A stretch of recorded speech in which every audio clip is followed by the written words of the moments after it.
Welcome to How to Catch. In this brand new series, I will be showing you how to catch different species from a boat.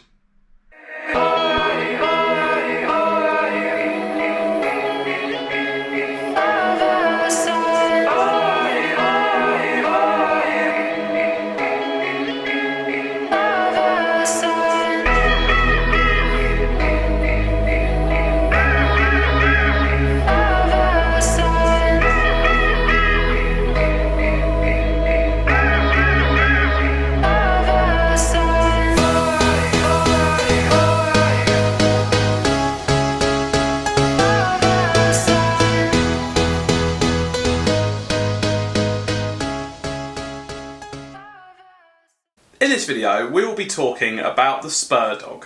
At the end of this film, you will learn where you can hopefully locate the Spurdog on your chart plotter, what time of year is best to try and find the Spurdog and fish for them, the one and only rig that you should use, and I might even give you a second rig you can try in deep water too, the best baits to use for Spurdogs, and of course the rod and reel combo. Let's go! Right, so the people who watch my How to Catch series often will know that we come over to the Garmin Fish Finder and we go over to the relief shading section on the chart plotter to try and show you where you can locate Spurdogs. Now, Spurdogs like deep water, so we are looking for at least 100 foot in general. The deeper you can go, the better. So this area here is just off the back of the Isle of Wight. I think it's about 7 or 8 miles off, and I've managed to find a really nice deep patch here, which is between 80 to 88 metres, so that's around about 240 to 250 foot. So nice deep bit of water, and it's also on clean ground, which is exactly what we're looking for with Spurdogs. We're looking for clean sand or soft mud. Now, if we zoom out here, what we can see in the vicinity of the area, there's actually quite shallow water. Well, shallow in comparison anyway. You've got 56 foot there, 56 foot there, 56 there, 72, sorry, not foot, metres. And there we've got that 88 to 90 metres there. So that's that area there, probably quite a good area to give a go for Spurdogs. Time of year you want to be targeting Spurdogs on the south coast is between the end of November to December, January, February time, so it's the winter months that we're looking at for spurs on the south coast. Where they are prolific is up in Scotland, and up in Scotland where you're looking at 200, 300, 400, 500, 800 foot even, they're there pretty much all year round, but you do tend to find more in the summer and the winter up there, and also there's just more fish. So if you're looking to have an absolute bag up on the Spurdogs, then Scotland is definitely your best bet. But on the south coast of England, where I am, these are areas where you want to be looking at. Nice deep channels, as deep as you can find, as I say, at least sort of 100 foot. So, winter time, clean ground, soft mud, deep water. That's as good as you're going to get information-wise, unless you know where they particularly like to feed.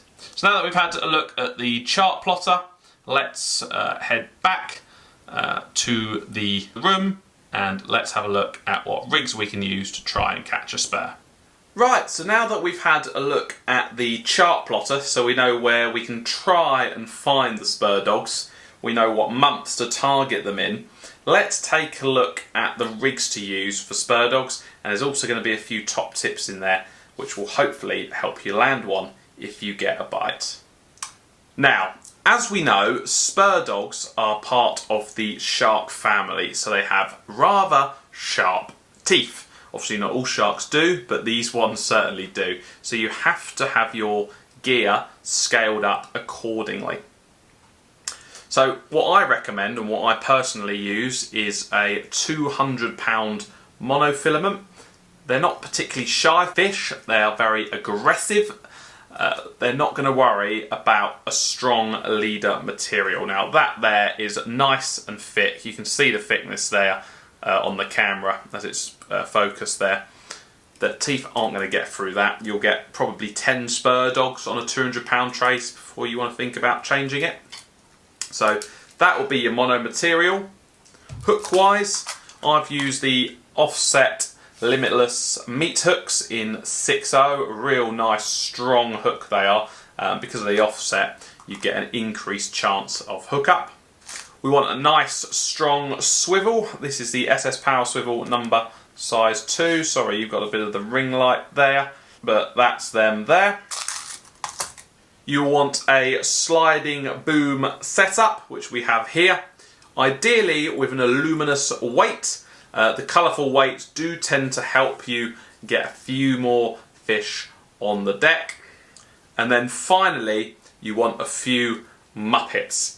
Now the Muppets really do help on the spurs. I think it's because of the vibrations that they give off in the water as these little tentacles flow, and also the added attraction, because some of these are obviously glow in the dark.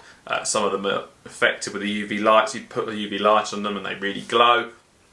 But yeah, Muppets, big help for Spurdogs.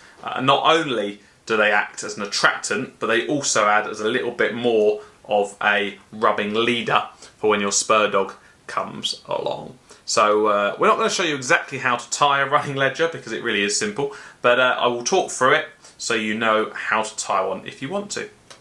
So to fish for these spurs, a running ledger rig will be the only rig you really need.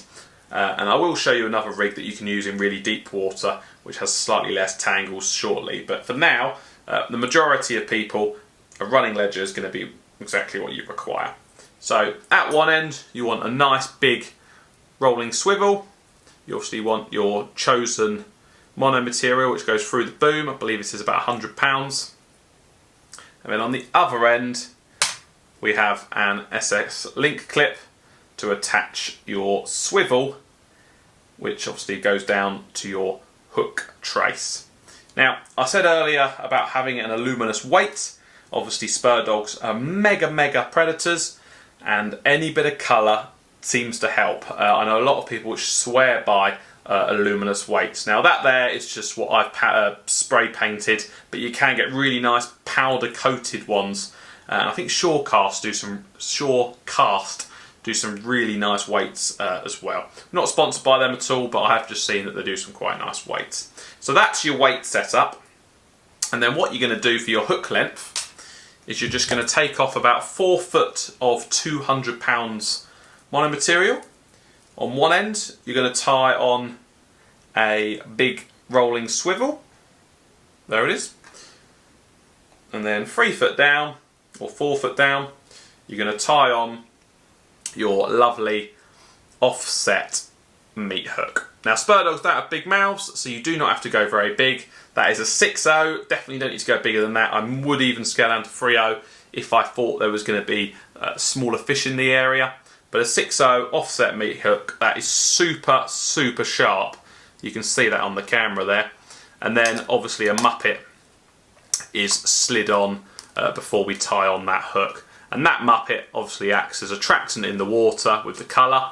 I believe these give off vibrations in the water, and I do believe that they give you an added edge. And obviously when that Spurdog's biting down on your 200 pound mono, it's biting down on a piece of plastic Muppet and not your 200 pound trace line. So that running ledger rig is probably you're going to be using that in 90% of your scenarios. But if you're up in Scotland and you're fishing in a 400, 500, 600 foot water column, you want a rig which is a little bit more or less prone to tangling. Because if you drop that running ledger rig through the water column too quickly, the bait tends to come up and spin up on the line a little bit. So you'd have to let it go down quickly. But if you want to get loads of fish on the deck and you want to get the weight down really quickly in the bait, you want to catch them, bring them up, drop it down, then the rig you want to use is this one here. This is called a wrecking rig. So it's basically just a half blood loop which pops off there, and you have 2 hooks on that boom, and then at the bottom you'd have your weight on. So to create that, you just do a double overhand loop there, which is where your weight would go on, and then to attach the weight, all you would do is bring your mono through your weight like so, bring it through and over the weight, and then you just pull tight, and there your weight is on. And then you put 2 half blood loops, I believe they are called, in the line, which sort of have these little branches there, and because there's 2 bits of line, it sort of doubles up on the thickness, so it makes it even better. And again, we're using those 6/0 meat hooks there. Look how super strong and shiny they are. And then a little bit further up, we've got our secondary hook. So what we're doing there is we're just giving us more chance to catch a few more fish. So we've got a bottom hook, a top hook, and then we've got a slightly smaller loop, which would again just connect onto your rod. And that one, less prone to tangles. You've obviously got 2 hooks, so you've got a chance of catching 2 Spurdogs. But if you're in Scotland, you've also got a better chance of catching a blackmouth dogfish. Beautiful, beautiful fish. I think you can see my one up. Ooh, trying to get used to it. There, I believe. No, we're up there. No, it's out of shot actually. That there photo there is a blackmouth dogfish. Beautiful, beautiful fish which you can catch in Scotland in super deep water. And the spurs are a bit crazy up there, so they get a bit annoying. But if you've got 2 hooks down on the seabed, you've got more chance of picking a different species up as well. So that's sort of called a wrecking rig, I suppose. I think that's probably what most people would call it. Yeah, great, simple rig. Works really well for the spurs in deep water, less prone to tangles. So now you've learned what rigs to use, let's take a look at what baits to use. Right, so the baits to use for Spurdogs. Now, what they're feeding on is, generally speaking, mackerel, herring, sprat and whiting. That is the majority of fish that Spurdog feed on. They're quite oily fish, they're fatty. Spurdogs absolutely love them. So if you can get fresh mackerel, that is number 1 bait. Don't have a big bait, as I said earlier. They've got very small mouths, these Spurdogs. You don't need to go crazy. Just fillet off both sides of the mackerel, cut it in half, that fillet, and just use half a fillet of mackerel, just double hooked on to your meat hook and send it down. That's all you need. Bit of herring, same sort of way. You'd flapper that up and do the same sort of thing.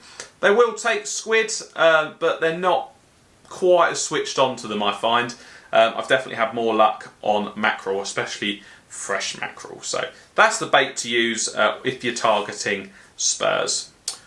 So obviously now then we've looked at our chart plotter, the months that we can catch them. We've had a look at 2 rigs that we can use to catch Spurdogs, and we've also had a look at the bait. Let's move on to the rod and reel combo that I'd suggest using for the spurs. So for Spurdogs then, the rod and reel, what you need to use? It's going to depend on the depth of water and the strength of tide. If you're fishing in 400, 500 foot of water, which you will be in Scotland, you're going to want a sort of nice beefy 20 to 30 pound class boat rod. You're normally going to be going down with a pound of weight just to get to the bottom easily, sometimes a pound and a half. So a sort of 20, 30 pound class boat rod with 80 pound braid would be perfect with a nice strong multiplier. Now, if you're fishing in slightly less depth of water, maybe 200 foot, 100 foot even, then a fixed spool reel would also be absolutely fine with a sort of 20 pound boat rod.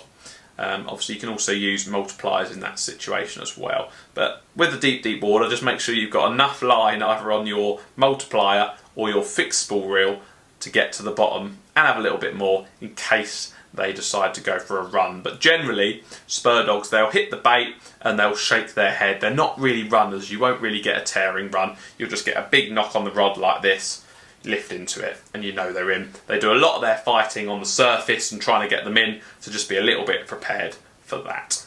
Well, thank you for watching another How to Catch. I hope you enjoyed it. I hope you also enjoyed the better quality of the camera shots and the, what you want to call this, the pixels if you like, and the audio. We've got a nice new camera behind the scene there, working away. I'm still getting used to it, so if it's a bit bitty or the focus is a little bit out here and there, I do apologise. That will get better as we move along. Obviously today we've been using the Limitless gear mostly, so I'll put all the links in below to the hooks and the end tackle. Do take a look, fantastic products at a good affordable price as well. Subscribe to the channel if you're not already. Give us a comment, give us a like. If you're going to dislike it, leave a comment as to why. But I'd like to wish you a great week, and if you want to have a look at other species of fish, then have a look here and here, maybe. Take care.